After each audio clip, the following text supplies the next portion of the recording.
email the other day, Lindsay. What? You sent an email like it was dated or timestamped 1:30 in the morning a while back. Potentially. Okay. I'm all for being efficient, but yikes. Yeah, exactly. What I said. I'm like, so there's this pile, and then there's this pile. I'm trying to stay above this pile. my apologies, Madam Chair, for interrupting. I yield the floor to you. Thank you so much. Now that we're, finally getting going. All right, so we do have a couple things to get added to our agenda. Make a motion to amend the agenda. Boom. We need to add. I second the motion. Perfect. We're going to do approval of minutes from 10-2. We're going to do the indefinite waiver. I think that's all we needed to get added. And recertification. Oh, yes, the research from Franklin County, right? Yep. Mm-hmm. Okay. All right, so did everybody have a chance to take a look at the minutes from 10-2 and 10-22? Yes, I have to abstain from 10-2. I wasn't present. Yeah, that's fine. Don't worry, Lindsay tried to not have you present on 10-22, but we got it fixed. It's true. Sorry. I think she just does it to see if I'm paying attention. I would never. I thought you were going to say she just doesn't like me, which would be far more believable than the other one. Also, definitely not a thing. Yeah. All right, so let's do one. Anybody want to make a motion for approval of the minutes on 10-2? So I can make the motion. I'll second the motion. Okay. All in favor. So motion to seconded. All in favor of the minutes. Raise your hand. Say aye. Anybody need to abstain from those minutes? Okay. 2 approve. 1 abstention. And anybody want to make a motion to approve the minutes on 10-22? He's not looking at me, so I'll make the motion. Okay. Second. Moved and seconded. All in favor, raise your hand. Say aye. Aye. And no abstentions. Everybody passes it. Oh wait, I might be abstaining from that one. I'm sorry. Oh my life. Oh, you might actually need to abstain. Oh yeah. Yeah, I am abstaining on that You one. weren't there. Just kidding. So 2 approved, 1 abstention on Copy, both. paste. Moving and shaking. Okie doke. Let's talk about out-of-state waiver.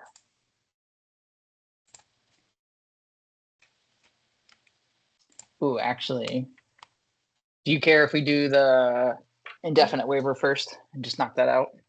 Sure. All right. So the only addition to the indefinite waiver was Major Reed from Fish and Game, or excuse me, Department of Fish and Wildlife. Anybody want to make a motion? So move. Second. I'll second. All in favor, raise your hand. Say aye. Okay. Any abstentions?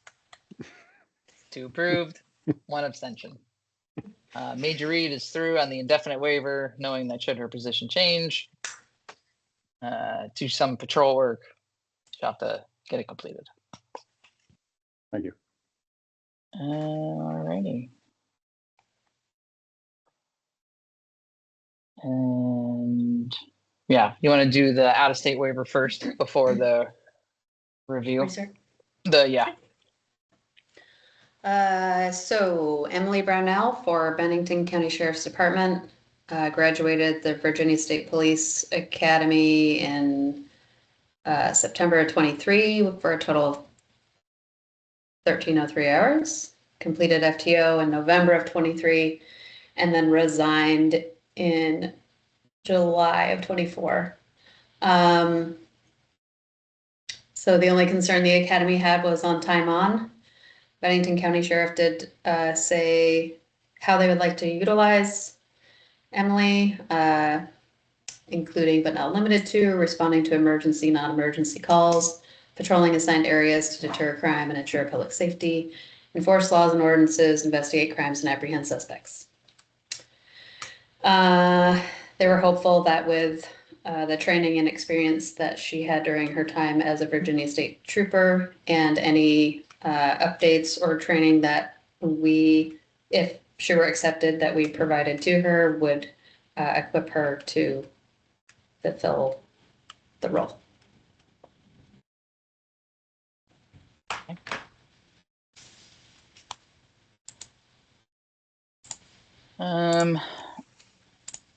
Any questions you guys have before we take a vote? I have some concerns about length of time as well as the gap between employment. And if they're Yeah, looking for a level 3. How long is their academy, Lindsay? Sorry, Mark, I didn't mean to interrupt you. Sorry, was that our academy or her academy? No. How long is the Virginia State Police Academy? I was trying to find that in this paperwork, and maybe I missed it. It was just over 1,300 hours. Okay. What has our history been on things like this? I know that I might share a fundamental philosophical disagreement at times when we talk about the length of service, but also respectfully, we have transacted that in the past. I'm really just looking for what we have done in the past so we can maintain consistency. And so in previous prescriptions, they're all there's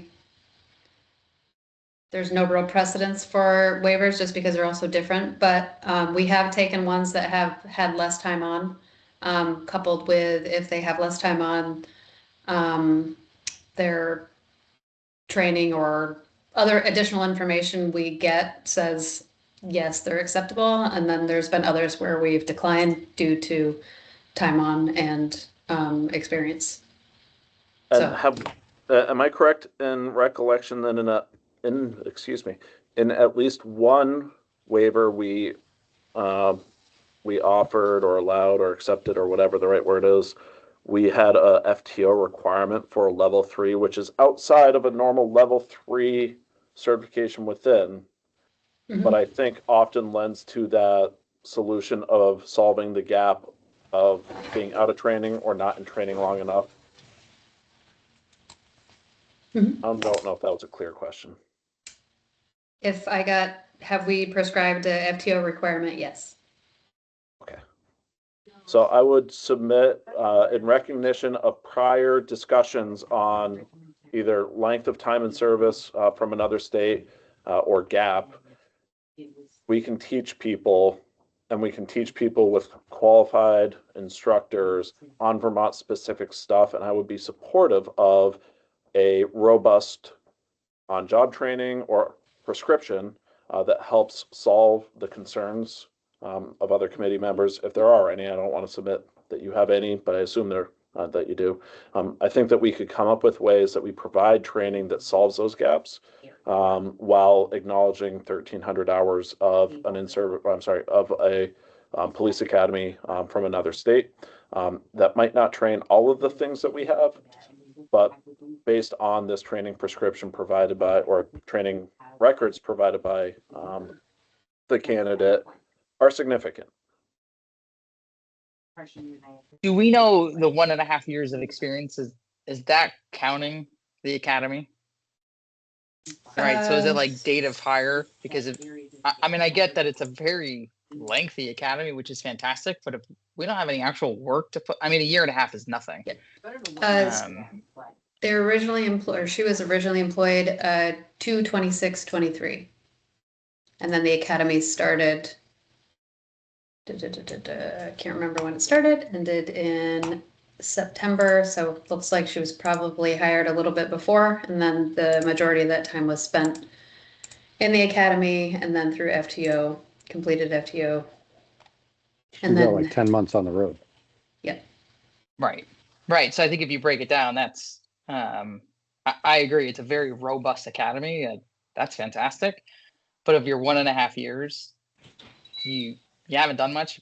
In addition to the 1.5 years, there's at least a 12-month gap in law enforcement employment. And I think for all the moving and shaking we try to do to fit prescriptions and have FTO stuff, like at that point, just go through the basic academy, get it over and done with. And then there's no concerns for liability for that officer, for that agency. Because I don't think we're talking about just a few classes. I mean, it's a fairly robust prescription that was put forward. And then if we're going to say, whatever request or recommendation on FTO hours, I think we're doing far more than just saying, like, we really think you'd be a better fit through the academy. We understand employment needs to get people on the road, but I hate to have a gap for liability. But the liability is owned by the department. And so this is where I fall back to saying, what are we teaching in the academy that is different from another state's academy? And certainly there are some states that have less robust academies.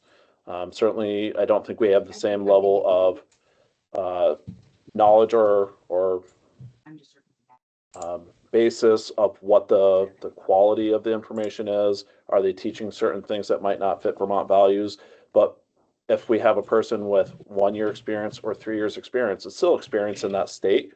And if you are trained in a tactic such as a chokehold in the state of Virginia, I'm making this up, I don't know if they do that or not, but you're trained in a tactic such as a chokehold in the state of Virginia for 3 years, 5 years, 10 years, I would even argue the experience itself might bring practices that would be unacceptable here in the state of Vermont, or that are at least considered highly risky in the state of Vermont.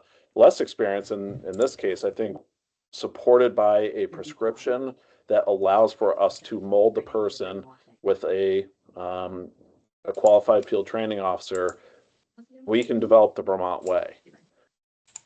So in terms of lack of experience or whatever, as long as there's nothing from Virginia saying this person's not qualified to be a law enforcement officer, they failed FTO, they failed these things, I believe we can take that person and mold them by giving them a prescription on Vermont laws, teaching them Vermont use of force standards, policies. We can talk about a variety of different things that are Vermont specific. And then we can also say you need to accomplish this level of FTO training, which most agencies are going to do FTO after the full-time basic anyways. So it's not like we're creating some new standard and asking for FTO. And at the end of the day, handcuffs usually go on the same way. Are we getting anything new from a full-time basic on how to do handcuffing, how to use a baton, how to shoot a firearm, how to drive a car, how to deal with people with handicap abilities or disabilities, dealing with a dead body? There's a variety of things that are in this training record that this candidate has as experience that just has not been operationalized. Right, which we don't know if operationalize it in it's Vermont. even beneficial. Right, so 12 months is a long time to not do this job because there's a lot of perishable skills that go in it. But So if this was we had 1.5 years of with the prescription. Right. Yes, you can. 1.5 years is nothing, especially when it's mostly 10 months on the road. And then you have a 12-month gap of not even being in the field. And so what is the harm of that person getting extra work to ensure that they're a good officer versus saying, like, well, now you got to go through a waiver class where you're going to get 1 day of criminal law, you got 1 day of juvenile law, 1 day of motor vehicle law. When we have people that come through that have 3, 4, 5 years of experience, and they're like, wow, that was a lot of information to take in 1 day, right? So someone who's coming in well experienced, and I totally understand the argument of, like, sometimes more experience is detrimental, but if you have people that are well versed, actively left an agency, going through that waiver program, that are like, oof, that was a lot of information in 1 day. I just think we do a disservice to try to rush it through versus setting the person up for success and saying, like, yes, you have experience. It's mostly 10 months on the road with 12 months of a gap. The beneficial part is that you're getting consistent reps of use of force training, you're getting best practice, best tactics versus a 2-week waiver class and then trying to find a use of force instructor or having to come back and then dealing with the agency that says, again, making it up, well, we can't get them back because we need them on the road. And then we're dealing with, a never-ending waiver request. I don't know. Is the balance somewhere in the middle there? Because I think you're both making valid points. I mean, we can give them sort of the opportunity to succeed on the idea of the prescribed FTO, with the sort of caveat at the end that if she's not able to complete this in the time frame allotted, then the alternative is she attends the full-time academy. I mean, state it right up front here. To your point, Sergeant Hodges, like, is your concern the potential extension of this, just saying I haven't had enough time, or is your concern more just the lack of experience? I'm trying to figure out which one to address more directly. So I think both, right? But having been, I think just around the academy enough and having had conversations with Lindsay and different things, agencies are notorious for, oh, we couldn't get our waiver done in time. Can we get an extension? Mhm. And again, it's not specific to Bennington County, but knowing that is usually what happens. Again, I understand that people need officers. I'm not against that at all. I'm more pro, let's let this officer be successful. And Mhm. I think given the lack of experience, and if it was 1.5 years of work and she was currently employed and coming over, I would probably feel a little bit different about getting her into the waiver program versus a 12-month break in doing this work. But if you want to put it forward and say, you have a pretty good academy timeframe, right? I mean, 1,300 hours is quite a bit. But even her FTO paperwork was unclear about how long it actually was out of Virginia. It was 6 to 8 weeks in phase one and up to 6 weeks in the other. Unless I misread that. It wasn't clear of like she completed X amount of hours. I would say if we brought her into the program, though, I would want something up front that says like this is your hard and fast deadline, and would need to like show that proficiency. Yeah, and I appreciate the concern, because what I would in some ways regard what you're trying to protect is in some ways what I would call people not being accountable to what we're trying to help support them with. The flip side, though, is that there have been times where, due to a lack of supports within the system, that could be instructors, that could be available classes or whatever, we need a class, there's no availability, you're on the wait list, the class was canceled. Those things have happened. As a radar instructor, and not to say that that's a critical skill, and I think she has enough hours for radar, but as a radar instructor, we know that the need in Vermont for radar operators is high. Everybody travels. And so when I find out that there's even one person who's been waiting for 18 months for the class because they just couldn't make a class and it's something they want, it's not required for their certification, we'll accommodate that. But the instructor cadre for radar and LiDAR instructors is far stronger than use of force instructors. Right, but I think that proves my point then of go to the full-time academy, right? Because then you're getting everything you need with all the instructors right there with the support. The instructors are present. It's all right there. You're not having to worry about getting on wait lists and being pulled to shift and all these other potential things. But that would simply underline that we support putting resources to the full-time academy. We can always take away from every other certification course, in-service training course, and everything else, because we're always just going to put it through the full-time academy. So what we're really doing is robbing Peter to pay Paul.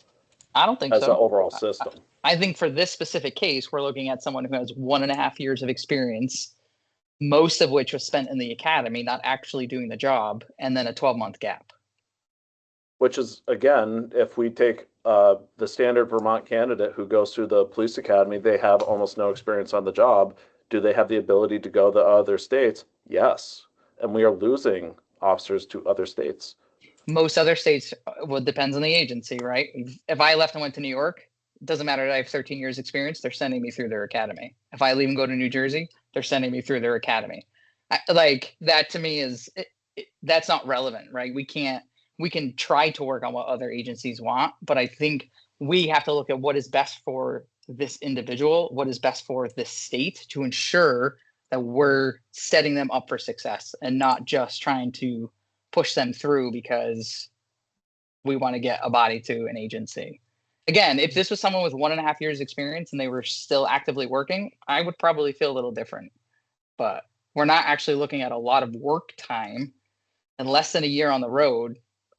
That's to me, that's a big ask to put somebody through a 2-week curriculum and then try to come back for classes and do an FTO process and say, all right, you're going to be super successful. I don't know. Lindsay, I did see you had your hand up. Sorry. No, Took I it mean, down. I wasn't being, yeah, anyway, I was gonna say, I was trying to find the candidate, the name is slipping my mind right now. It wasn't necessarily the same list of requirement or the same circumstance, but similar in that didn't have much time on, but had training. And I want to say that the waiver subcommittee, and I'm happy to find this information if you want to delay the vote, but the waiver subcommittee determined that they would have them go through the level 2, work for a period of time as a level 2, then reapply as a level 3 if the agency still wanted them to. I do remember that. that. I don't remember the name. Yep. Yes, And I'm I Yeah, I like, remember as that well. too. slipping my mind, but it was something like that. And we did something similar with Alkenberg, except he had already been certified in Vermont. So that was a bit different. Yeah, his was weird. And again, like I think I'm more open to that level 2 recommendation versus just, hey, here's your level 3 carte blanche certification, right? Again, it's about making this officer successful and giving them all the tools to be successful and not just fast tracking because we need to get people out there. But I would not, I still have a little, like, that would make me feel a little bit better about the gap in employment time, to get them be successful, get them the classes, and then come back and try to reapply for a level 3, giving proficiency and good work evals and stuff. That So would make me feel better. Yeah, absent the information right in front of Lindsay, my recollection is that we deferred on the assessment on the waiver, or we Yes. said, come back. We did. We're Yep. just not taking any action whatsoever. Do the level 2 process. And then if you want to elevate it from level 2 to level 3 based on all of your training records, do so after you've accomplished certification on level 2. That's my recollection. Yep. Which may be faulty, but No, it was right around, Yeah. I believe you're right. Yeah, because I remember seeing Chris, the attorney, why am I forgetting his last name right now? Okay. forget. Burkett, sent me a letter that we were going to send to the agency. And again, I feel better about that to help them be successful, and ensure that they're getting all the information and knowledge that they need. And I think that that's reasonable, again, given the lack of time you're actually working and then the gap. So I'll make a motion to do that. I second it. to delay the.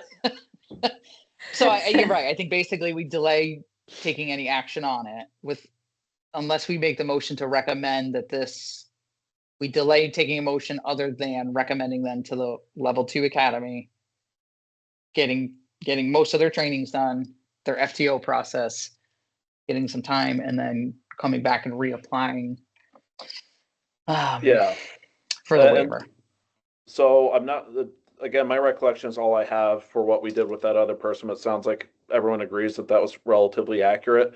Yep. I'm not sure if it's best that we table this action on the base, table it indefinitely on the basis that we make a recommendation to the agency. And I'm not sure if it's wise that we at least research what we did for the purposes of our prior actions and just being consistent with our prior actions. But at the end of the day, I don't think that delays the agency from being given direction to say, prep them for the level 2 academy, send them to the level 2 academy. My guess is we have a straw poll right now that all 3 of us would support that kind of a direction based on past practice. So we're going to push you that way, which is already a practice they could do regardless of anything our committee says. But then they're told, reapply for level 3 waiver in the future, which then we could assess, or this committee could assess at that time. It doesn't delay their process, gives them time to do the things to get them ready for, I think, the February, March class. But also it gives us till our next meeting, whenever that may be, to do the research to figure out what we did before. So we're at least consistent. I think there's value to consistency. No, I agree.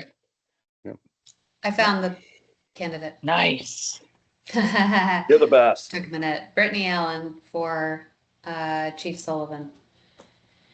And that is what we did. So due to the gaps in training, as well as limited to no documented road time, you deferred the level 3 by waiver request and recommended that they continue with level 2 training path, work in a part-time capacity with the department. She was only going to be, they had already stated she was only going to be working part-time, which is why we said that.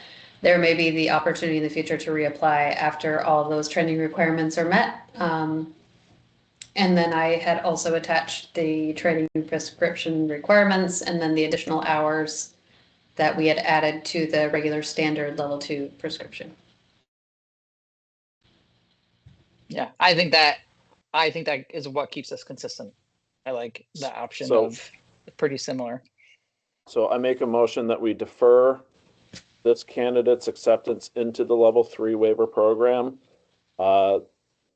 and recommend completion of the level 2 process to the agency, with an opportunity to reapply for level 3 waivership at a future time upon completion of the level 2 process. Anybody want to second that? I will second that. I love how you all say in fa- anyone. There's only one other person here. Well, just in case someone sneaks in. I appreciate that. all in favor of that motion, raise your hand and say aye. That is unanimous. I like that option. I think it helps keep everybody successful. So thank you for thinking about that, Lindsay, and getting that up, because I think in that exact moment they actually were pretty similar, and so I Yes. think that's helpful. All right, well, there's that. And Need Van Ornum. yeah, they- I'm gonna tackle that one. I didn't. We sent it back. Were we trying to figure out what capacity he was going to be used in? Yes, the request was, let's see, how did we word the request?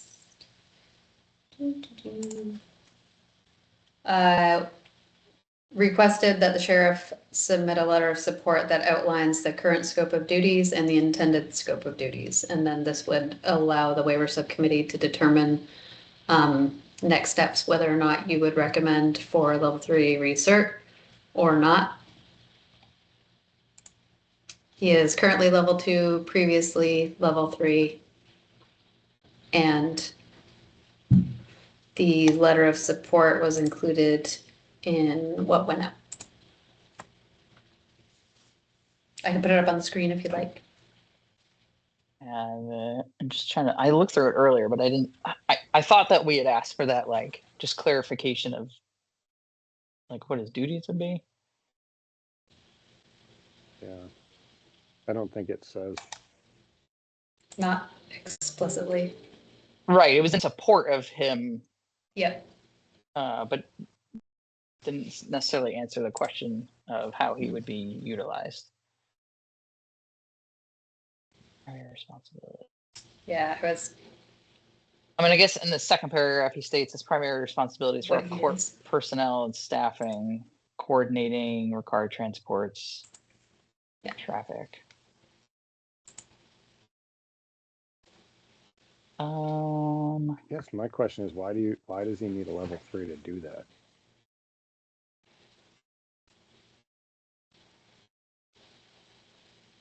I think that was why the initial request went out there too.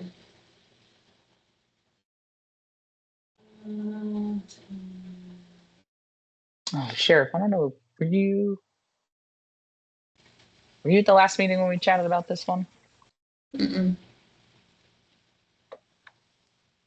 I don't remember anybody necessarily having an You issue. muted. Was that on Yeah, the we were- 22nd? Because I wasn't at that one. Correct. I don't remember there being a huge issue because he had most of his trainings, right? It was Right. would he need any like updates on level 3 stuff that Right. he would not have gotten in his Rule 20 required trainings annually.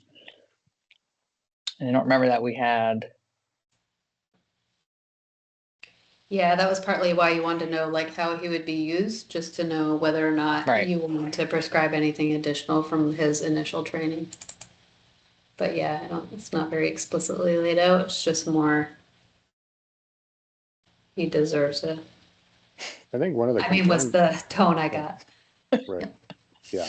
One of the questions too is why didn't he do this in 2019? I think that was one of the things we were trying to ask, or trying Yes. to figure out is why wouldn't he, why did he wait Done it then. 6 years to ask for this unless someone said, I mean, we don't know, I don't know, but unless someone said, go get experience and come back, but Could have. I don't know. Except this committee didn't exist in 2019. Right, Correct. it would have, would've right, been but the director, right? Yeah. Or Drew, okay. If But that they, conversation occurred, yes. right, which we don't know. And it was also a hard and fast rule in 2019, right? That 3 years Yes. in your certification, which that rule no longer exists. Correct. There was not the opportunity to ask the executive director to recertify you. Right. But he did, let's see, he had initially. Are you specifically referencing Rule 21 Section C? I'm going to open that up. Well, wasn't that the portion that didn't exist yet? Isn't that what we No, talked about? that's the 20 VSA 2358(3) subsection 2. Let me get Well, About Rule the alternate 21 path. didn't exist in 2019. It doesn't change the fact that it exists now, and he's Correct. making Correct. requests now. Right. Yeah. Yeah. Yeah, even when he went back, he may have asked and then was told to go through level 2, which is why he did level 2 again. But that's all supposing. I have no real idea on that. Well, and as the sheriff knows, I mean, he's referencing the process that the working group just went through about the alternate path, where we concluded that there was no good alternate path. So he's referencing something that doesn't. I don't Right, say we said that- that's what I yeah, thought he was talking yeah, he's about. referencing something that doesn't, that the working group didn't actually bright line identify. Right, which So the- technically it does. The only reason this one's different than other requests we get for level 2 to level 3 is he's already been certified as level 3. Right. Yeah, just looking to get reinstated. Yeah. So this is kind of an odd situation. He's quoting Rule 21 that discusses any individual prohibited. So in my mind, I apologize for being a bit of a rule wonk, but in my mind, prohibited people from exercising law enforcement, these are people whose certifications were revoked, suspended. I never evaluated expired, Mm, but I guess technically that would apply because if you don't have a certification, you can't do this. But the purpose of this was for when we have the purpose of this section, and just again, Mark's interpretation, is when we have a person who has been decertified, suspended from certification, voluntarily gave up their certification, they can come back and say, Dear Director, I would like to do this. Here's what I've learned. Here's how I've grown up as a person. Here's what I've done.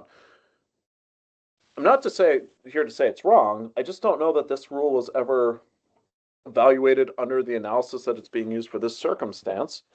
And it would seem.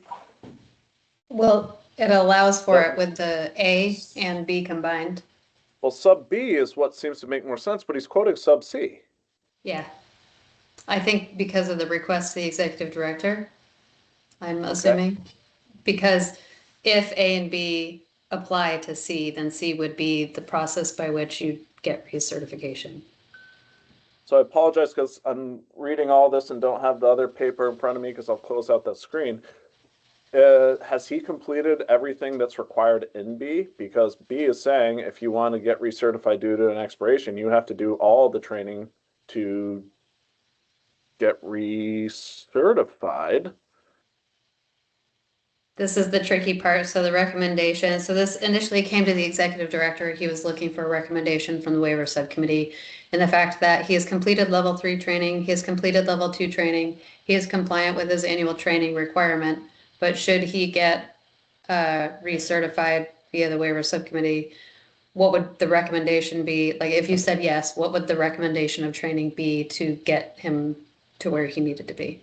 Because he's likely probably accomplished everything, and to have him do 3 hours times 3 years of firearms training in 1 week is kind of silly. And he would have been doing his firearms training. And he for the would have been last doing it anyway. Right. 6 years. I think that's what makes it such an anomaly is he's probably doing his Rule 20 trainings annually. So he's maintaining his training hours. He's maintaining all of his certifications. I don't know. This is what we kind of talked about last time was like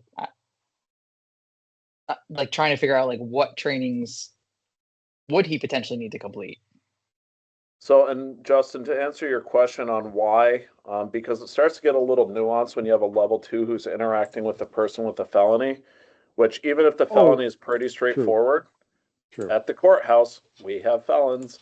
So having a supervisor at the courthouse who can deal with the supervisory standpoint, it makes sense to me broad strokes with duties of what sheriffs do. Yeah. No, that's a good point. I didn't even think about that. So yeah, good point. I'm just gonna have my 2 cents. The more I think about this one, I feel like if this was someone who was coming here in 2025 saying, I've been out of law enforcement for 3 years, I was full-time certified 3 years ago, what do I need to do? We'd say, go to the level 2, presumably, go, like, it would make sense to me to say, we're going to defer your request, go to level 2, get all your training done, come back and see us when you've can show them that you've done all this. I think he just skipped the first part and is now back. Now he's here saying, God, I did everything.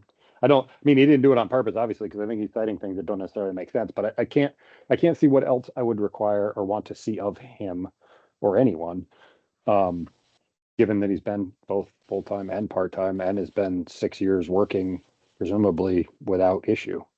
So I don't really know what to add there to make myself feel better. I mean, the whole thing is peculiar, so I don't know what makes me feel better, I guess. That's where I'm at. I'm with you. And Lindsay, you don't have anything that he was obviously decertified, right? Again, like just referencing the wrong subsection, but. Or it's the right one, and Mark just has a dumb interpretation off of what he's always thought. And that, I think, is more accurate. I've just never looked at it that way. I've always looked at it as you did bad, and this is your opportunity to come back. But an expired certification applies. It's in context of the other 2 sections, as Lindsay talks about. Like, it makes sense. Lindsay, do you know? Oh, sorry, Mark. I was just say, Lindsay, do you know? I mean, 16 to 19 is 3 years, so we're talking 3 years and some months, right? Right. That's the other thing. I mean, like I mean, I don't know. I will renew my prior championing of. I'm not a big fan of a straight line standard for time. I've seen both sides of the coin. I wholly respect Sergeant Haas's concern and reasoning for having it, and while we philosophically disagree, I also respect the fact that she wants people to be successful. So I'm in favor of putting this forward, even with my rules hat on, looking at this and saying, is our rule designed to do exactly this thing? And it might be, and that's fine. But I'm not sure if there's other people who feel we should not be moving forward. I'd love to hear if there is concern. My take is I agree, move it forward, because I can't think of what else I would say to do or reason not to. Like, I'm not super excited about it, but I can't articulate a reason or an idea of what would make me feel better, and I don't know what else we'd ask. I guess so. That's where I'm sort of at that sort of a. Yeah. Certainly not going to send him back to the full-time academy. That doesn't seem to make any sense. Well, and I'm really glad the sheriff is sitting down for this, because even though you weren't on the last meeting, I actually was in favor. I just wanted more clarification around, like, what was he going to be used for in case we needed to look at trainings for him to complete. Mm-hmm. So I think Lindsay just put some stuff in the chat there, scope of authority and code of conduct. Yeah, so Are what's you- all the things that have been added since 2020? Because there have been things added since 2020. And I assume well, I know level 3 has different lenses to these things than level 2. And so a scope of authority training for a level 2 is way different than a scope of authority training for a level 3. Level 3, you have to be aware they can't do these things and you can't task them to do these things. Level 2, you can't do these things and you're done. So there's greater thought with the level 3 lens. so is that the recommendation then, to recommend to the director that he accept this request with the condition for scope of authority training and code of conduct training? Is there any, Lindsay, are we missing anything else? Sorry, Mark, I didn't mean to cut you off. I like where you're going. Yes, maybe, yeah, I was just trying to think the things that are different, that aren't necessarily a mandate, but with the thought of setting up for success. Maybe these are areas where he's already had the training in 3, he's now a level 2, but he's also a supervisor. Those are just areas where if he's acting as a supervisor and he's had experience in both certification levels, maybe just some additional training in those areas. I can't think of anything else. Are as an those additional- trainings already things that are like that are easy enough to get him into? They're online trainings, so he could take those and then just notify Yeah, us. and I don't know that that's bad, especially if so let's say he gets reinstated, if he's supervising level 2s, right? He As a would know the supervisor, difference. have an understanding of what can't they do, right? Which is different from being sort of in the mix of it. But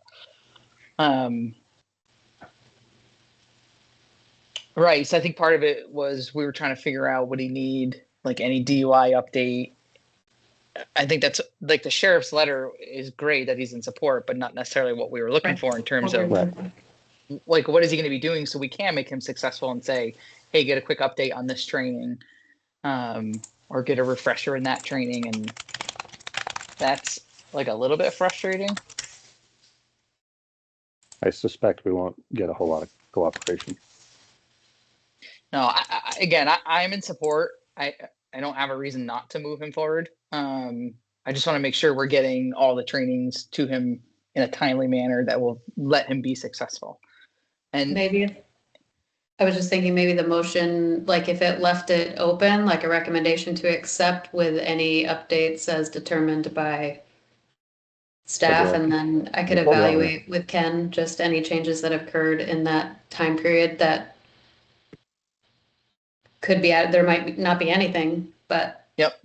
Yeah, and Okay. that wouldn't give him like a year to get it done like we would for anyone else. anyone else that comes in. I mean, Lindsay, is it fair to restate that the director has said, I'm asking the waiver committee to weigh in on this because I'm not sure in my directorship if we should or should not do this, which it seems weird as a group leaning towards, yes, let's do this. Does he just need that we support moving forward and we could delegate the decision of what's necessary to the director since this is in the director's authority?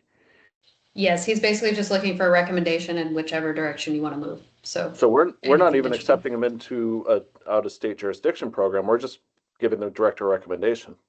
Right. I thought it was a for recommendation and recertification. right, and potential trainings that go with that, right? I feel like that's what we talked about last week because this is such a nuanced thing that did we have like would we accept him, would we consider it, and would there be trainings that we thought he would need? So I think, So we don't have to have an exhaustive list of trainings. We can say, these are trainings we can think of, but director, if you have 5 more, Additional, yeah. right, add them. to Lindsay's point. So I think I'll make the motion that we recommend to the director that he move this candidate from level 2 to level 3, with any required training included as prescribed by academy staff. Second. All right, move second and all in favor, raise your hand, say aye.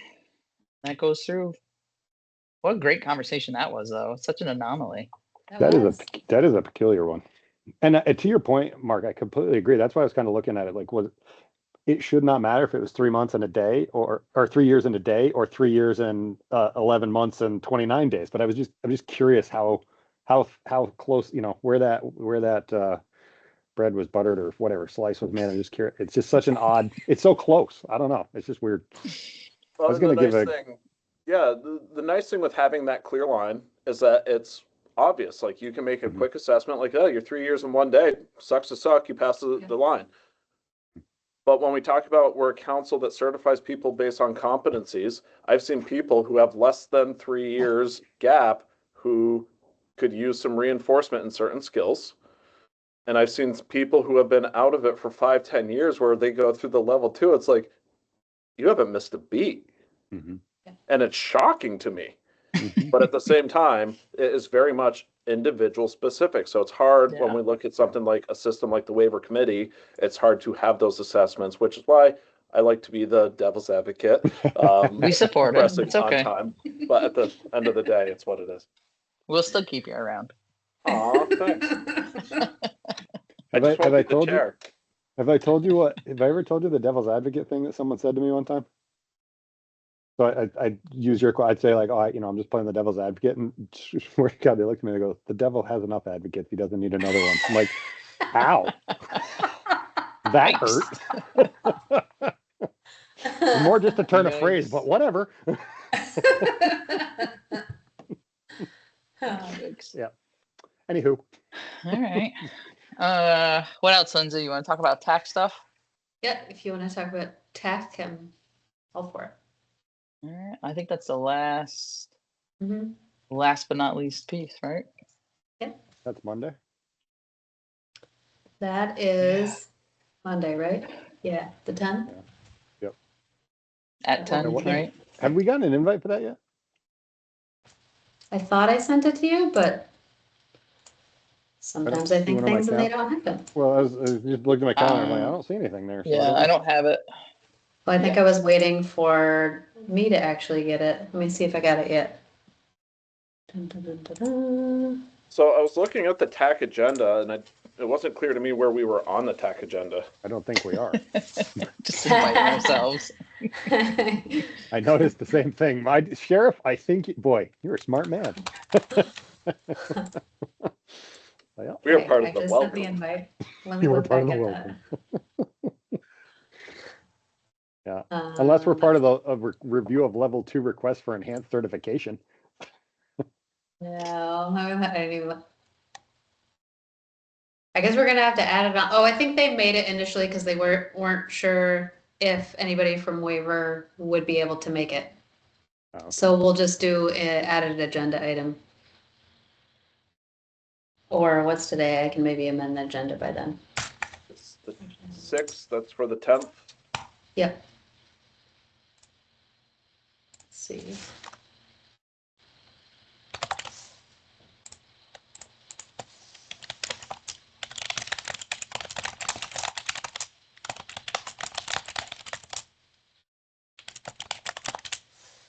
Clickety clackety. I was gonna say, it sounds Sorry, like I you were. forgot I'm not on mute. No, it sounds like It's you're like a- smacking the bejesus out of I those know. keys. You one That of was those some angry loud typing. keyboards? That was The angry keyboard typing. is literally Scores. on top of the speakers, so every time I'm typing and I don't mute, it's very, very loud. There's no printing left on the keys. There's little indentations and chips in the plastic. Loud. So that's- I know, Mark, you didn't really have a chance to talk about this last week since you weren't here, but the request is for the waiver subcommittee to provide recommendations for like a standard, I guess, evaluation and entry process for waivers. What the recommended prescription, recommended entry, application requirements. There's always a question around medical, PT, and my computer just totally just okay.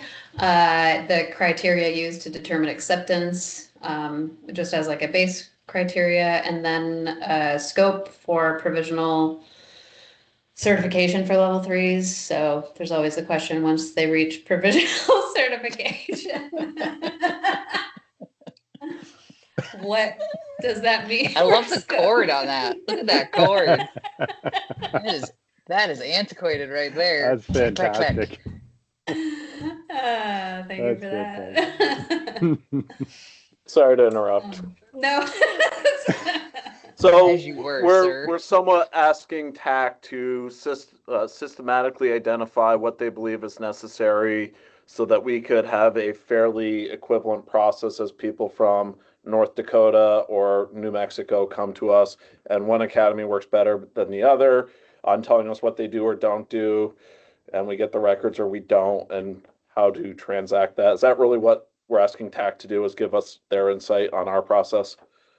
Partially, so we would recommend, like, based on the work that has been done, as far as what we would recommend for entry requirements for somebody coming into the waiver process, partly where they would weigh in, or where the two would work together is around, the base training prescription.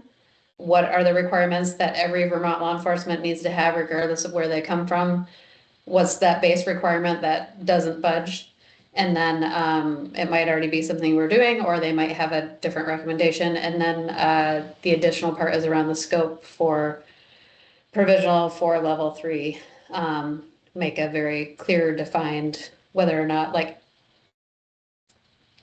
level 2 and level 3 are obviously very different. How much, I don't want to say leniency, but I can't think of the right word, do we give to somebody who's provisionally certified as level 3? Because that is the only provisional 3 for OOJ is the only one, they're the only ones that exist with that. So clearly defining a scope while they're in that certification phase.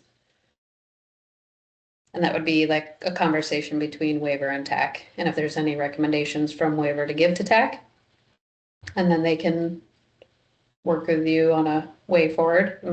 I would imagine it would be more than one meeting, but I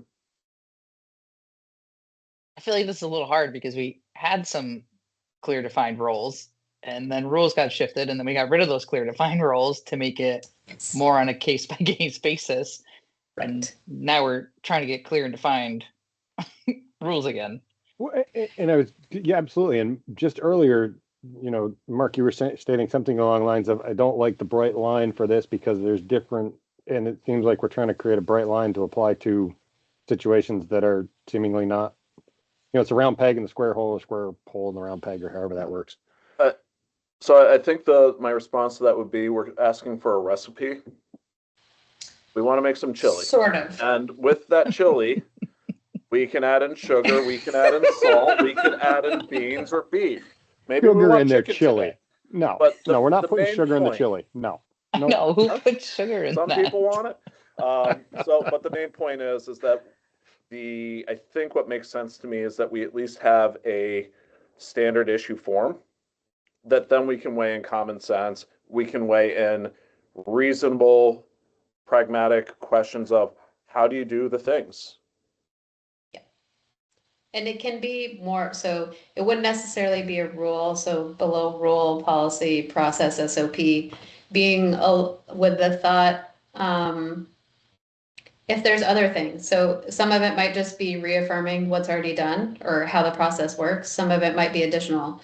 Is there a required patrol period? Is there required, like, FTO period? Are there any minimum standards by which somebody looking at it could before even sending it to Waiver, could evaluate and say, they don't fit the criteria, I'm not going to submit them, or they kind of fit the criteria, like, you could put whatever parameters you wanted, but Yeah, I think while allowing I it to think be that's hard flexible. because I feel like that's what we have with the 3-year minimum, and then Mm-hmm.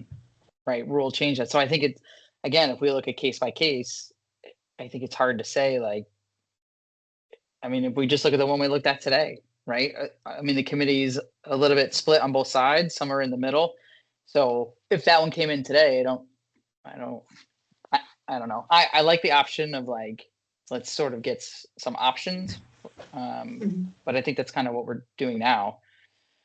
How I like the idea of, like, online classes or testing out, and potentially, potentially, I guess for me, would those test outs happen before you come into the waiver process? Like, hey, they've approached us, they've coordinated with the academy, they've already done a test out, or do you have to get their application, accept them into the process with the stipulation of you must complete this test out, or this is the next course of action in your training prescription. Sort of like a choose your own adventure. And I think as we referenced that prior case, I mean, if we had a candidate who came in saying, I have this many hours of training from an academy, I have this limited experience on the job, and I have tested out of these 10, 20, 50, 1,000 assessments that say I have competencies on the thing Vermont cares about. We no longer are measuring ourselves against an academy that we have no knowledge of how they operate or don't. Sometimes they are a black box, and we are making a gut assessment. And I don't like that. I would love to have a test out competency where I can say, Sergeant Hodges, I totally agree, 3 years fair on this one, because the competencies aren't here. And that's really what we're trying to do. The clear Yeah. line is the competency. Yeah. And that's what we lack, is a measuring stick for the competency at this very moment. Right. Right. And where would we add, I support the competency test outs. I guess I would want to have more conversation around where do we add those in the process? And which ones? Does that happen before you come to the waiver committee? I would argue Right. yes. Are we talking Um, written tests? Or are we talking like partaking in scenarios, or what are we talking about? For all of it? So part of me is almost like you'd almost need subsections, right? Is there like a written portion that you could complete and then a practical portion? Does every subject need both? I mean, I think that's a bigger conversation, but because I think some people are going to do better on a practical than they might on the written, right? So they know the knowledge. Is that helpful? Because if you then can't write your report and explain what you did, where do we help you be successful in that? And then this comes back to the resources that the academy would need to administer this type of thing, which is a great place for online-based skills assessment, which Lindsay has all the free time in the world to create. Absolutely. How did you get all your free time, Lindsay? Give me some. But that's where we always come back to this problem, is Yeah. the resources to do the thing. And so, sure, all the resources and the monarch for the day, it's easy to say we want these things, but what's the realistic ask? What can we accomplish?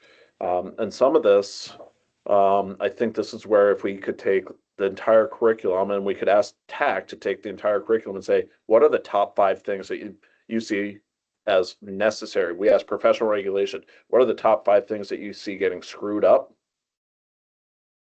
And we take those, marry them together and say, through this, we have a 4-hour assessment, 2 hours is written, 2 hours is physical. Go. At least 4 hours. I think we could drag up enough bodies from Vermont law enforcement, agencies, role players, TCs, TAs, whatever, something to figure out 4 hours of a battery of tests for a group of people. You do that as part of your waiver submission if you want an out of jurisdiction submission. This has constantly been a battle for chiefs, sheriffs, agency heads across the state saying our out of state jurisdiction waiver process is broken in these ways, but we never come up with what the solution is because we always run into the same problem, which is subjective and a black box. So I think we could at least say we're solving your problem and giving you a better person of thumbs up or thumbs down, and then they get a better candidate out of it and set up for success. I mean, I think the courses you can almost identify pretty quickly, right? Firearms, running them through the deadly force policy, taking the policy, taking the test, doing qualification, use of force. Right. That's going to give you your practical stuff. That's actually where I would disagree with you for 2 very simple reasons. I think you'll completely agree with me on. Most agencies have those instructors, and they're going to know that person is or is not ready before they even suggest it. So if we said you can assess these agency on your own, you don't need to take statewide resources, but we're going to do statewide resources on scope of authority. We're seeing, I'm making this up, we're seeing a lot of scope of authority violations within professional regulation. Could we do a competency test on that administered outside of the agency and start to deal with, this is what the person needs to know? Or we say, hey, scope of authority, they need to take the class. It's a Vermont specific thing. So I think there's things that we could take that are accessible by the agency and they could just sort out on their own. just like in level 2 right now. If they want to go to level 2, they have to go through firearms training with the instructor before they even show up to the academy. The academy is not putting the resource out for that. The agency who's gaining is. So we could set up some of those things as part of your process. You need to run them through non-lethal use of force training with a use of force instructor that's certified. We don't care who, it's not the academy. So You need to part do of firearms training. the only hard part about, well, use of force in particular, I'll just use that since that's what we're talking about. So that's how we currently run it. We require a 24-hour and then a test out with a master instructor. However, we only have one master instructor that can help us. That takes some time. So even when we're dealing with it now, so even in agency preps or neighboring agency preps, there's only one person to test out until we can get, retain, and build that capacity. And that's where the Well- test out is more important as part of the statewide resource, but we can say, work with the local instructor as part of your pre-test before you even qualify to go to the test out. If we have 100 people who are, and we don't, but we have 100 people who are pre-testing, 60 of them get ruled out because they just can't do the thing before they go meet with the master instructor. We got 40. So we actually were alleviating pressure and burden on the academy staff by pre-screening them at the agency level, which then that's part of their test out packet, which comes to out of jurisdiction waivers. The only hard part with that is because we currently run that way is the master instructor ends up having to, yeah, run away. The master instructor ends up having to retrain them. So there's also in our conversation and build out about getting requirements for current agency instructors of doing more training so that that's not happening because they're utilizing all their time and then they're not ready for the, even though they say they're ready for the test out, they go for the test out and they're not. So that's also been an issue, but like we are working on that one. So not to be negative on that, but like use of force, I feel like is its own thing. Everybody knows it's needed.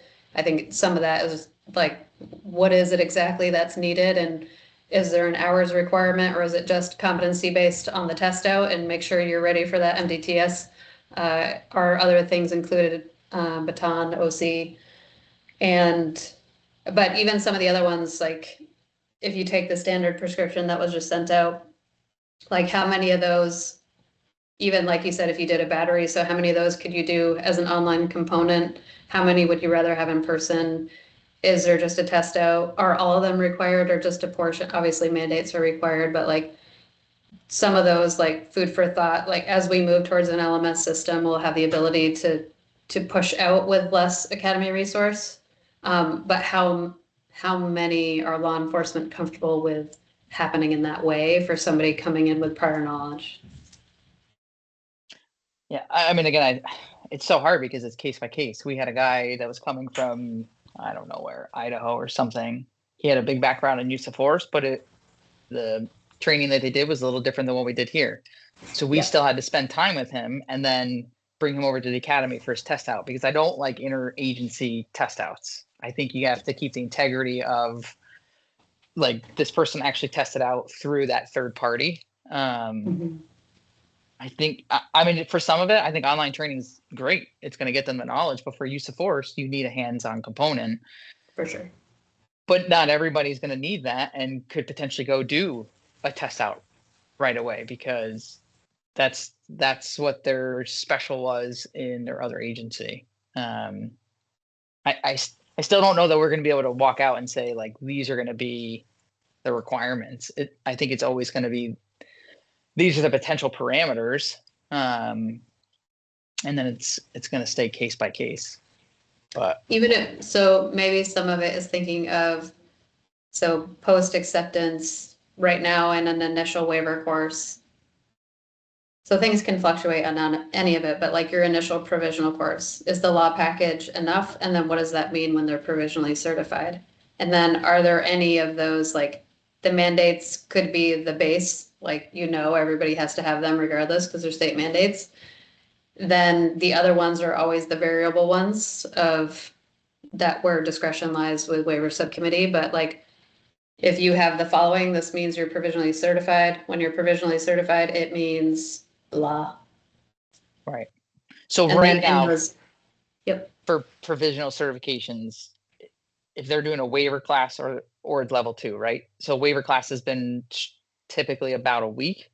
So it's You criminal made law, it motor that? vehicle law, juvenile law. That's only if we have a waiver school. So when we have a waiver school, we try to push in like all those. So if we can, we try to do use of force, firearms, and the law package. However, if there's only, like, if they don't go through level 2, there's only one waiver candidate, we're piecing together. So we'll do the waiver course so that they can get provisionally certified, but then we have one guy right now, he's just waiting on the use of force test out. He's done everything else. So some of the things that get held up, like, just like, so sexual assault investigation, that one's a holdup always because of when and how often it's provided. It's always a holdup on a prescription. Is that a requirement? Do we want that on there? Or is that a variable that we can assign for people who actually need it? Or maybe everybody needs it. So some of those are just like the questions around, or even some of the mandates could all be rolled into various, like, so if they take the level 2, they're hearing it from a perspective of level 2. They've never had the training. Sometimes when we do just the waiver course of the law package, you're dealing with them specifically in where they are currently in their law enforcement. So it's like, this is how you know how to do it. This is the Vermont requirement. Like, you don't go through all the extra stuff. So are there pieces of each class that could just be focus on that? And then could they take like we don't actually need 8 hours in this class. They could take a 1 hour update on the following because this is important for Vermont, and some of that you may have no idea, but just throwing out food for thought. I guess this is where I'll champion I really think the waiver class in its entirety should be a well-designed online training. It's probably the easiest one to design online that we don't have nearly as much risk with the impacts or the fallout of level 2 or level 3 being online. It gives us some repetition and learning on how to deliver online materials, how to effectively test, how to avoid hey, I have to take this 1 hour class. Click, click, click, click, click, click, click, click. Yep. And then we can start with that as the initial introductory level of knowledge for that person. So, hey, I'm from Virginia. I just took the law package in Vermont. It was a video. It was something that I haven't wrapped my head around yet. Now I'm going out on FTO. I'm going to go do the things. Hey, here's a driving with a license suspended. Hey, now there's a follow-up course 6 months later of where they're now going to go into like the secondary, tertiary steps of this course to learn about the law package. And so I think we could break it out over time with a waiver package, an out-of-state jurisdiction package where they have training, they've been in a professional learning environment that's been adopted by this program, where then we can say, yes, you need to know that there's a book called Title 23, and that's about all you're going to get out of this first class. Here's a 1 hour primer. The second class, a few months in, now you're going to actually learn and implement some of these things. And we can start building out on the taxonomies of learning as opposed to think, hey, we gave them an 8 hour class as part of this academy class. They had to do a practical where they wrote up an affidavit. We see them go to their state's attorney once they're back on the road and it gets denied for lack of probable cause. Why? They didn't include their motor vehicle record, and that's almost the most common fail we see on DLS cases. One of the easiest things we can do. I apologize, I'm getting pulled away. I might be back. It's very ominous. It's an ominous That will, message. I'm gonna go. It'll lose quorum. Is Yep. like he's not fully running away. I make a motion to adjourn. All right. I don't even know if we need to vote, do we? He's gone. Yeah. Oh, my Lanta. Yeah, I think this would be good to continue. Obviously, we can't because Mark has left. I don't necessarily disagree with the here's some learning, go onto the road. I actually wish we could do some of that at the level 3. I think it needs to be more than here's a Title 23 book for the first time ever, and then come back in 6 weeks. Yeah. So I don't disagree, and I would like to put this conversation back on for like the next meeting or see what happens with TAC. Yeah. But an online training is going to be months to a year out. So it's a great potential long term, but it's not going to help us in the immediate future. So on that note, I guess I won't ask if there's any other general discussion. Fare thee well, ladies. No. Yeah. All set. Since we have a motion to adjourn, anybody want to second that? You're the only one left. Yeah. All right. All right. See you Um, Monday. So you're sending an invite for that, Linz? I did. I sent it while we were talking. If you still didn't get it, let me know. No, I don't have it. That's so Unless I'm- weird. Maybe it just won't let me send it to my. Oh, group wait, email. no, I don't have it. Never mind, I don't have it. no, I don't have it either. Okay, I will just do it individually. What time is it? Sorry. Just so I can block it. I'm pretty sure it's 10. 10, okay. Okay, I should be there. I'm Yes. getting my winter tires put 11. on. it's 11? 11. Oh, I thought it was 11 to 10. 12? Yeah, I thought it was 10 too, but it's saying 11 to 12. Okay. I should be there. Okay. All right. Sweet. We will adjourn. Hasta la Thank you pasta. for everybody's time. See ya. Thanks for Thank everything, you. Lindsay. I appreciate You too. I appreciate all of you. it. Bye. Mhm.